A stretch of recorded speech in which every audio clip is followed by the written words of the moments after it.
Everyone in that room thinks she's exactly who she says she is. She's the only one who knows how close that could unravel tonight.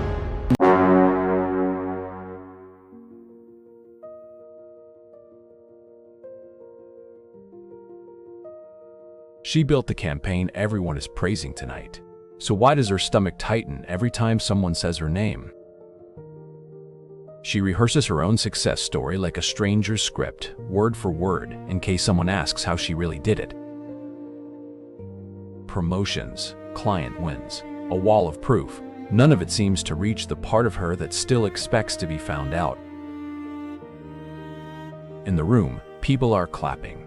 In her head, a quieter voice keeps insisting this is a mistake that hasn't been caught yet. 30 seconds later, standing alone in the elevator, her practiced smile disappears the instant the steel doors slide fully shut behind her. At her desk, she rereads the same email 4 times, hunting for a mistake that isn't there, certain one must be. A colleague casually asks how she pulled off the presentation so smoothly. She types 3 different explanations, then quietly deletes every single one. Saturday morning, and the yoga mat stays rolled up while her laptop opens instead, just to check one more thing. The real question isn't whether she's good enough. It's why competence never seems to be the thing that convinces her. This isn't rare, and it certainly isn't weakness. It has a documented name, a recognizable pattern, and a clear reason it keeps returning. She keeps a folder of saved compliments from clients, set aside for exactly days like this one. She still hasn't opened it once. For a 5-minute status update, she quietly rehearses for nearly 40 minutes. Somewhere along the way, preparation slowly became a form of self-defense. When a client praises the results, she credits the team, the timing, the client's own instincts, anything but her own judgment. Midnight, and the ceiling isn't what's keeping her awake. It's replaying a sentence she said in a meeting 9 hours ago. Even picking out cereal, half her mind is still drafting an apology for a mistake that, examined closely, was never actually hers. Before she goes inside, she sits in the car for 6 extra minutes, just breathing, so no one has to see this part. Asked a simple yes or no question, she gives a 4-minute explanation instead, as if any silence might somehow reveal she doesn't actually know.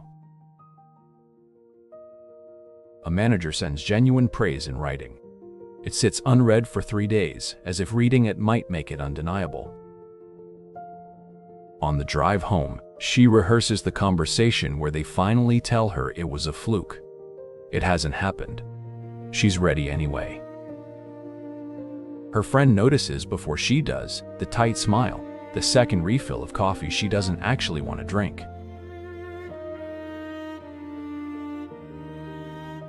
Every award goes in a drawer. Every doubt stays close enough to reach, as if she might need it again by morning.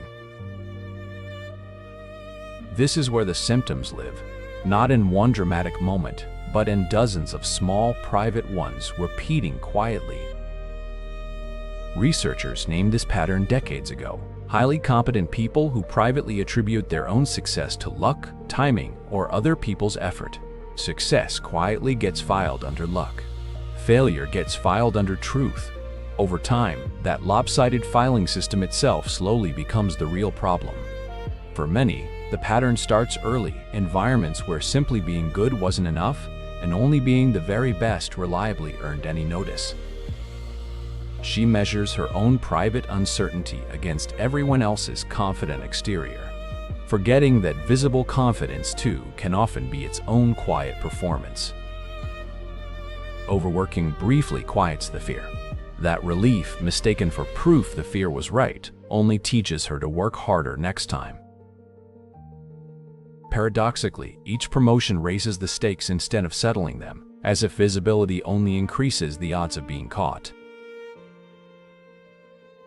Living on constant alert has a cost the resume never shows. tension held in the shoulders, sleep that never fully deepens. A mentor offers an open door. She thanks them, then quietly decides not to walk through it, afraid of what a real question might reveal. Each goal met quietly resets the bar higher, so competence never quite catches up to what she believes she should already be. Perfectionism looks like ambition from the outside. From the inside, it often works more like armor for something she's trying to hide.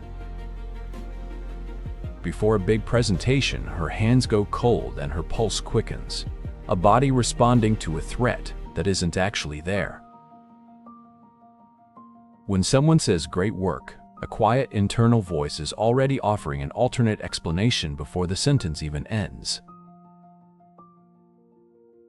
There's the version of her that walks into every room like she belongs there, and the quieter version that isn't so sure she does. Discount the wins, magnify the doubts, work harder to compensate, feel briefly safer, then start the whole cycle over again. The colleague who always seems sure of herself has her own version of this, just better hidden. Confidence up close is rarely absolute. None of this means something is wrong with her. It means a pattern formed early, and patterns, unlike character flaws, can be studied. A well-meaning article tells her to just be more confident. She closes the tab, no closer to knowing how that actually works. She's tried collecting more evidence over the years, more awards, more praise, more proof. The pile keeps growing, but the internal verdict never changes. Working harder was supposed to finally settle it. Instead, the days get longer, the rest gets shorter, and the doubt stays exactly the same size. She leans into the advice to fake it until she makes it, speaking louder in meetings. It works on the room, it doesn't work on her. She starts turning down the bigger projects, reasoning that if she's never tested at that level, she can't fail publicly at it either. A friend's pep talk lifts her for about an hour. By the afternoon meeting, the old, familiar tightness has already crept back in. None of this is a willpower problem. The doubt response fires automatically, faster than any conscious decision to feel differently. She almost tells a coworker the truth, that she doesn't always feel qualified either. The sentence starts. It doesn't quite finish. Posters that say "you've got this" assume the problem is information. What's actually missing is a different relationship with doubt itself. What's been missing isn't more proof or more effort. It's a way of relating to her own mistakes that doesn't treat them as verdicts. Instead of asking whether she's good enough, she starts asking a different question. What would it take to believe the evidence? One more sent email, reread twice instead of 4 times this time. A small difference. The first sign something is starting to shift. The reframe starts with a simple distinction. A feeling of doubt is information about her nervous system, not a verdict on her ability. The first real tool is simple, naming it out loud, even just to herself, the moment the old feeling starts creeping back in. This time, a small win goes in the same tray as the mistake. Evidence, she reminds herself, doesn't need to be sorted by fear. This time, she walks through the open door and says the quiet part out loud. Some days, she still doesn't feel like she belongs here. On paper, she draws 2 columns, what she feels right now and what actually happened. The gap between them keeps getting smaller. A client praises the results again, warmly and specifically. This time, instead of redirecting the credit elsewhere, she simply pauses and says, "Thank you." Saturday morning again, same quiet apartment, same soft light. This time, the laptop stays closed and the yoga mat finally gets unrolled, guilt-free. Studies on this pattern consistently point to one relief valve. Talking about it openly measurably reduces its intensity over time.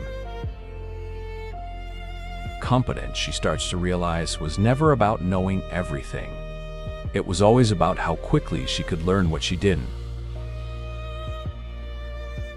In the next planning meeting, she speaks up early instead of waiting to be sure. The room listens the same way it always did. The elevator doors close the same way they always do. This time, the smile she gives herself in the reflection is real. Offered another project on top of an already full week, she says something new out loud. Not yet, but ask me again next month. None of this happened overnight. It happened in dozens of small moments stacked quietly on top of each other over several weeks. The crooked certificate in her kitchen finally gets straightened after months of quiet neglect, and a second one goes up right beside it, unhidden.